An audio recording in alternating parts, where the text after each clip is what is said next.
ಧರ್ಮಸ್ಥಳ ಪ್ರಕರಣ ಎಸ್ಐಟಿ ಅಧಿಕಾರಿಗಳಿಂದ ತನಿಖೆ ಚುರುಕು. ಇನ್ನು ಎಸ್ಐಟಿ ಠಾಣೆಗೆ ಪ್ರಣಬ್ ಮೊಹಂತಿಯವರು ಆಗಮಿಸಿದ್ದಾರೆ. ಬೆಳ್ತಂಗಡಿಯಲ್ಲಿರುವಂತಹ ಎಸ್ಐಟಿ ಪೊಲೀಸ್ ಠಾಣೆಗೆ ಎಸ್ಐಟಿ ಮುಖ್ಯಸ್ಥರಾಗಿರುವ ಪ್ರಣಬ್ ಮೊಹಂತಿಯವರು ಬಂದಿದ್ದಾರೆ. ಎಸ್ಐಟಿ ಅಧಿಕಾರಿಗಳ ಜೊತೆ ಸಭೆ ನಡೆಸಲಿದ್ದಾರೆ. ಬುರುಡೆ ಕೇಸ್ನ ಗಂಭೀರವಾಗಿ ಪರಿಗಣಿಸಿದ್ದಾರೆ ಪ್ರಣಬ್ ಮೊಹಂತಿಯವರು. ಈವರೆಗಿನ ತನಿಖೆಯ ಮಾಹಿತಿಯನ್ನ ಪಡೆಯಲಿದ್ದಾರೆ. ಹಾಗೆಯೇ ಮುಂದಿನ ತನಿಖೆಯ ಬಗ್ಗೆಯೂ ಕೂಡ ನಿರ್ದೇಶನವನ್ನ ಕೊಡಲಿದ್ದಾರೆ. ದೂರು ದಾಖಲಾದ ದಿನದಿಂದ ಈ ಕ್ಷಣದವರೆಗೂ ಕೂಡ ಎಸ್ಐಟಿ ಅಧಿಕಾರಿಗಳು ಪ್ರಕರಣಕ್ಕೆ ಸಂಬಂಧಪಟ್ಟಂತೆ ನಾನಾ ಆಯಾಮಗಳಲ್ಲಿ ತನಿಖೆಯನ್ನು ಮಾಡಿದ್ದಾರೆ.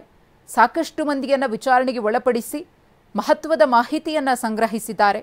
ದೂರುದಾರ ಅಂತ ಬಂದಂತಹ ವ್ಯಕ್ತಿ ಚಿನ್ನಯ್ಯ ಆತನೇ ಆರೋಪಿತನಾಗಿದ್ದಾನೆ.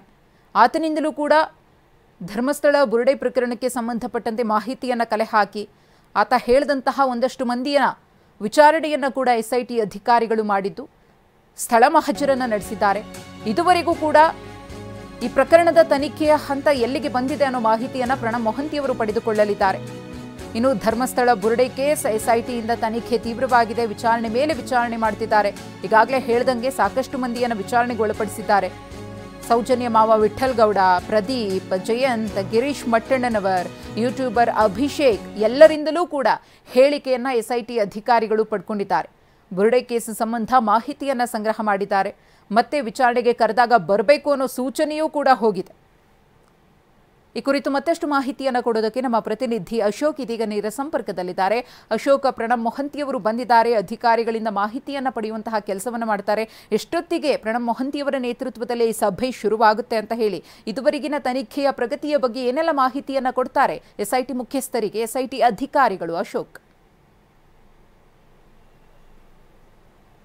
ಮಧುಶ್ರೀ, ಧರ್ಮಸ್ಥಳ ಬುರುಡೆ ಪ್ರಕರಣಕ್ಕೆ ಸಂಬಂಧಪಟ್ಟಂತೆ ಇವತ್ತು ಈವರೆಗೆ ಆಗಿರ್ತಕ್ಕಂಥ ತನಿಖೆ ಬಗ್ಗೆ ಅದರ ವಿವರಗಳನ್ನು ಪಡೆಯೋದಕ್ಕೆ ಎಸ್ಐಟಿ ಮುಖ್ಯಸ್ಥರಾಗಿದ್ದ ಪ್ರಣಬ್ ಮೊಹಂತಿ ಅವರೇ ಬೆಳ್ತಂಗಡಿ ಎಸ್ಐಟಿ ಪೊಲೀಸ್ ಠಾಣೆಗೆ ಈಗಾಗಲೇ ಬಂದಿದ್ದಾರೆ. ಇನ್ನೇನು ಕೆಲವೇ ಹೊತ್ತಲ್ಲಿ ಎಸ್ಐಟಿ ಅಧಿಕಾರಿಗಳ ಸಭೆಯನ್ನು ಈಗಾಗಲೇ ಎಸ್ಐಟಿ ಮುಖ್ಯಸ್ಥರು ನಡೆಸಲಿಕ್ಕಿದ್ದಾರೆ. ಪ್ರಮುಖವಾಗಿ ಈವರೆಗೆ ಆಗಿರ್ತಕ್ಕಂಥ ತನಿಖೆ ಯಾವ ಹಂತಕ್ಕೆ ಬಂದಿದೆ ಎನ್ನುವಂಥ ವಿವರಗಳನ್ನು ಕೂಡ ಪಡ್ಕೊಳ್ಳಿಕ್ಕಿದ್ದಾರೆ. ಮತ್ತು ನಾಳೆಯಿಂದ ಯಾವ ರೀತಿಯಾದಂಥ ತನಿಖೆಯನ್ನು ಮಾಡಬೇಕೆನ್ನುವಂಥ ನಿಟ್ಟಿನಲ್ಲಿ ಒಂದು ಬ್ಲೂ ಪ್ರಿಂಟ್ ಅನ್ನು ಕೂಡ ಅಧಿಕಾರಿಗಳು ರೆಡಿ ಮಾಡಿ ಇಟ್ಕೊಳ್ತಾರೆ. ಈಗಾಗಲೇ ಒಂದಷ್ಟು ವ್ಯಕ್ತಿಗಳ ವಿಚಾರಣೆ ಕೂಡ ಆಗಿದೆ. ಅದರಲ್ಲೂ ಪ್ರಮುಖವಾಗಿ ಬುರುಡೆ ತಂದಿರತಕ್ಕಂಥ ಆರೋಪದಲ್ಲಿ ಸೌಜನ್ಯ ಮಾವ ವಿಠಲ್ ಗೌಡ ಅವರ ವಿಚಾರಣೆ ನಡೆಸಲಾಗಿದೆ. ಸೊ ಅವರನ್ನು ಬಂಗ್ಲೆಗುಡ್ಡೆಗೆ ಮಹಜರು ಕರ್ಕೊಂಡು ಹೋದಂಥ ಟೈಮಲ್ಲಿ ಅಲ್ಲಿ ನೂರಾರು ಹೆಣಗಳ ಕಳೆಬರ ನಾನು ಕಂಡಿದ್ದೇನೆ ಎನ್ನುವಂಥದ್ದನ್ನು ಕೂಡ ಅವ್ರು ಹೇಳಿದ್ದಾರೆ. ಹೀಗಾಗಿ ಅವರ ಹೇಳಿಕೆ ಕೂಡ ತುಂಬ ಇಂಪಾರ್ಟೆಂಟ್ ಆಗುತ್ತೆ.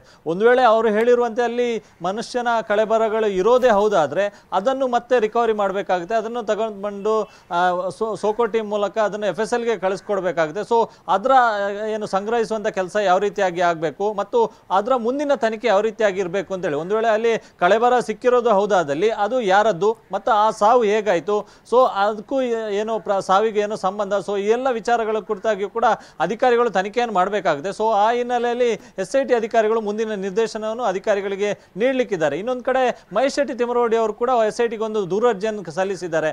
ಅದರಲ್ಲಿ ಅವರು ಮೆನ್ಷನ್ ಮಾಡಿರುವಂಥದ್ದು 2006ರಿಂದ 2010ರವರೆಗೆ ಧರ್ಮಸ್ಥಳದ ವಸತಿ ಗೃಹದಲ್ಲಿ ಆಗಿರ್ತಕ್ಕಂಥ ಅನುಮಾನಾಸ್ಪದ ಸಾವಿನ ತನಿಖೆಯನ್ನು ಮಾಡಬೇಕೆನ್ನುವಂಥ ನಿಟ್ಟಿನಲ್ಲಿ ಒಂದು ದೂರು ಅರ್ಜಿಯನ್ನು ಸಲ್ಲಿಸಿದ್ದಾರೆ. ಸೊ ಆ ದೂರು ಅರ್ಜಿಯನ್ನು ಈಗಾಗಲೇ SIT ಅಧಿಕಾರಿಗಳು ಸ್ವೀಕಾರ ಮಾಡಿದ್ದಾರೆ. ಆದರೆ ಅದರ ಬಗ್ಗೆ ತನಿಖೆ ಮಾಡಬೇಕಾ ಬೇಡವಾ ಎನ್ನುವ ಬಗ್ಗೆ ನಿರ್ದೇಶನವನ್ನು SIT ಮುಖ್ಯಸ್ಥ ಪ್ರಣಬ್ ಮೊಹಂತಿ ಅವರು ನೀಡಲಿಕ್ಕಿದ್ದಾರೆ. ಮಹೇಶ್ ಶೆಟ್ಟಿ ತಿಮರೋಡಿ ಅವರು ಹೇಳಿರುವಂತೆ ಅಲ್ಲಿ ಆಗಿರ್ತಕ್ಕಂಥ ಅನುಮಾನಾಸ್ಪದ ಸಾವುಗಳೇಂದೆ ಅದನ್ನು FIR ಮತ್ತೆ ಕೊಲೆ ಪ್ರಕರಣ ಅಂತೇಳಿ FIR ದಾಖಲಿಸಿಕೊಂಡು ಅದರ ಮರು ತನಿಖೆ ಆಗಬೇಕೆನ್ನುವಂಥ ಒತ್ತಾಯವನ್ನು ಅವರು ಮಾಡಿರುವಂಥದ್ದು. ಹೀಗಾಗಿ ಅದು ಆ ಒಂದು ಪ್ರಕರಣವನ್ನು ಕೈಗೆತ್ತಿಕೊಳ್ಳೋದಾದರೆ ಆ ಟೈಮಲ್ಲಿ ಧರ್ಮಸ್ಥಳದ ವಸತಿ ಗೃಹಗಳಲ್ಲಿ ಅಲ್ಲಿ ಮೆನ್ಷನ್ ಮಾಡಿರ್ತಕ್ಕಂಥ ವಸತಿ ಗಳಲ್ಲಿ ಕೆಲಸ ಮಾಡಿದಂಥವ್ರು ಯಾರು, ಇನ್ಚಾರ್ಜ್ ಆಗಿದ್ದಂಥವ್ರು ಯಾರು, ಸೊ ಎಲ್ಲದರ ಮಾಹಿತಿಯನ್ನು ಕೂಡ ಪಡ್ಕೊಳ್ಬೇಕಾಗುತ್ತೆ. ಇನ್ನೊಂದು ಕಡೆ ಧರ್ಮಸ್ಥಳ ಗ್ರಾಮ ಪಂಚಾಯತ್ ವ್ಯಾಪ್ತಿಯಲ್ಲಿ ಶವಗಳನ್ನು ದಫನ ಮಾಡಿರ್ತಕ್ಕ ಸಂಬಂಧಪಟ್ಟಂತ ದಾಖಲೆಗಳನ್ನು ಈಗಾಗಲೇ SIT ಅಧಿಕಾರಿಗಳು ಪಡ್ಕೊಂಡಿದ್ದಾರೆ. ಅದು ಕೂಡ SIT ಮುಖ್ಯಸ್ಥ ಪ್ರಣಬ್ ಮೊಹಂತಿ ಅವರ ನಿರ್ದೇಶನದಂತೆ ಈ ಎಲ್ಲ ದಾಖಲಾತಿಗಳನ್ನು ಪಂಚಾಯತ್ನಿಂದ ಪಡ್ಕೊಳ್ಳಲಾಗಿದೆ. ಈ ನಡುವೆ ಗಿರೀಶ್ ಮಟ್ಟಣ್ಣ ಅವರು ಕೂಡ SITಗೆ ದೂರ ನೀಡಿದ್ರು. ಅಂದ್ರೆ ಫೋರ್ಜರಿ ದಾಖಲೆಗಳನ್ನು ಸೃಷ್ಟಿ ಮಾಡಿಕೊಂಡು ಅಲ್ಲಿ ಶವ ದಫನ ಆಗಿದೆ ಎನ್ನುವಂಥದ್ದು. ಹೀಗಾಗಿ 1987ರಿಂದ 2025ರವರೆಗೆ ಜೊತೆಗೆ ಧರ್ಮಸ್ಥಳ ಪಂಚಾಯತ್ ವ್ಯಾಪ್ತಿಯಲ್ಲಿ ಶವಗಳನ್ನು ದಫನ ಮಾಡಿರ್ತಕ್ಕಂಥ ಎಲ್ಲಾ ದಾಖಲೆಗಳನ್ನು SIT ಅಧಿಕಾರಿಗಳು ಪಡ್ಕೊಂಡಿದ್ದಾರೆ. ಗಿರೀಶ್ ಮಟ್ಟಣ್ಣ ಅವರು ನೀಡಿರ್ತಕ್ಕಂಥ ದಾಖಲೆಗಳು ಮತ್ತು ಈಗ ಪಂಚಾಯತ್ನಿಂದ ಪಡ್ಕೊಂಡಿರ್ತಕ್ಕಂಥ ಮೂಲ ದಾಖಲೆಗಳನ್ನು ಪರಿಶೀಲನೆ ಮಾಡುವಂತ ಕೆಲಸವನ್ನು ಈಗಾಗಲೇ SIT ಅಧಿಕಾರಿಗಳು ಮಾಡಿದ್ದಾರೆ. ಸೊ ಈ ಕುರಿತಂತೆ ಕೂಡ ಪ್ರಣವ್ ಮೋಹಂತಿ ಅವರು ವರದಿಯನ್ನು ಪಡೀಲಿಕ್ಕಿದ್ದಾರೆ. ಸೊ ಅದರಲ್ಲಿ ತನಿಖೆಯಲ್ಲಿ ಏನಾದರೂ ಪ್ರೋಸೆಸ್ ಆಗಿದೆಯಾ, ಅದರಲ್ಲಿ ಏನಾದರೂ ಸಂಶಯಾಸ್ಪದವಾಗಿ ಕಂಡು ಬಂದಿದ್ಯಾ, ಫೋರ್ಜರಿ ಮಾಡಿರೋದು ಬೆಳಕಿಗೆ ಬಂದಿದ್ಯಾ, ಸೊ ಈ ಎಲ್ಲ ವಿವರಗಳನ್ನು ಕೂಡ SIT ಮುಖ್ಯಸ್ಥ ಪ್ರಣವ್ ಮೋಹಂತಿ ಅವರು ಕೂಡ ಪಡೀಲಿಕ್ಕಿದ್ದಾರೆ. ಈ ನಡುವೆ ಸ್ನೇಹಮಯಿ ಕೃಷ್ಣ ವಿರುದ್ಧವೂ ಕೂಡ ಒಂದು ದೂರು ದಾಖಲಾಗಿದೆ. ಸೊ ಆ ದೂರಿನ ವಿಚಾರಕ್ಕೆ ಸಂಬಂಧಪಟ್ಟಂತೆ ಸದ್ಯಕ್ಕೆ ಬೆಳ್ತಂಗಡಿ ಪೊಲೀಸರು ಆ ದೂರನ್ನು ಸ್ವೀಕರಿಸಿದ್ದಾರೆ. ಹೀಗಾಗಿ ಆ ದೂರಿನ ಕುರಿತಂತೆ SIT ತನಿಖೆಯನ್ನು ಮುಂದುವರಿಸಬೇಕಾ ಬೇಡ ಎನ್ನುವ ವಿಚಾರದ ಕುರಿತಂತೆ ಕೂಡ ಪ್ರಣವ್ ಮೋಹಂತಿ ಅವರು ಅಧಿಕಾರಿಗಳಿಗೆ ನಿರ್ದೇಶನವನ್ನು ನೀಡಲಿಕ್ಕಿದ್ದಾರೆ. ಈಗಾಗಲೇ ಒಂದಿಷ್ಟು ಹೇಳಿಕೆಗಳನ್ನು ಏನು ಪಡ್ಕೊಂಡಿದ್ದಾರೆ. ಸೊ ಆ ಹೇಳಿಕೆಗಳನ್ನು ಕೂಡ ಪರಿಶೀಲನೆ ಮಾಡುವಂತ ಕೆಲಸವನ್ನು ಪ್ರಣವ್ ಮೋಹಂತಿ ಅವರು ಮಾಡಲಿಕ್ಕಿದ್ದಾರೆ. ಮಧುಶ್ರೀ, ಧನ್ಯವಾದ ತಮ್ಮ ಮಾಹಿತಿಗಾಗಿ ಅಶೋಕ್.